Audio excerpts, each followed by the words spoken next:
இன்னைக்கு செல்வா வீட்டில் இருந்ததுக்கு உருப்படியான ஒரே வேலை ஃபேனை தொடச்சி க்ளீன் பண்ணா. அதுவும் அவள் ஃபேனை மட்டும் க்ளீன் பண்ணிட்டு ஒரு ஈவினிங் 3 மணி போல் வண்டி கிளம்பிட்டான். நேற்று வண்டிக்கு போன இடத்துல செருப்பை தொலைச்சிட்டு வந்துட்டான். வேறு எதுவும் வாங்கிக்கிறேன்டி அப்படின்னு புலம்பிட்டு போனான். அவனை அனுப்பி வச்சுட்டு அப்படியே வீட்டை க்ளீன் பண்ணியாச்சு.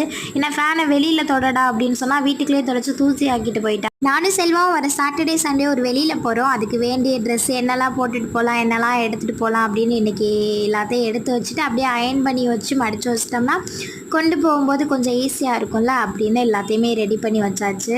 செல்வா வரதா இருந்தால் நைட்டு ஏதாவது சமைக்கலாம் அப்படின்ட்டு இருந்தேன். அவன் வரும்போதே சாப்பிட்டு வந்துடுவேன்னு சொல்லிட்டான். அதோட சாதம் ரசம் எல்லாமே இருந்தது. முட்டை மட்டும் பொரிச்சுக்கலாம் அப்படின்னு எல்லாமே ரெடி பண்ணி வச்சாச்சு. பிரியா அவங்க அக்கா பர்த்டேக்கு விஷ் பண்ண சொன்னாங்க. இனிய பிறந்தநாள் வாழ்த்துக்கள் மீனா. ஒரு நிமிஷம் தான் ஷார்ட்ஸ் போட முடியும். அதில் என்னால் எல்லாரோட நேமே சொல்ல முடியல. அதனால தான் நேம் சொல்கிறத ஸ்டாப் பண்ணிட்டேன். பட் உங்களுக்கு பர்த்டே வெட்டிங் டே ஏதாவது விஷ் பண்ணணும்னா சொல்லுங்கள், கண்டிப்பாக நான் விஷ் பண்ணுறேன். பட் இருந்தாலும் முகிலான்னு ஒரு சிஸ்டர் நான் பேர் சொல்ல மாட்டேங்கிறேன் ரொம்ப கோச்சுக்கிட்டாங்க. அவங்களுக்காக ஹாய் முகிலா.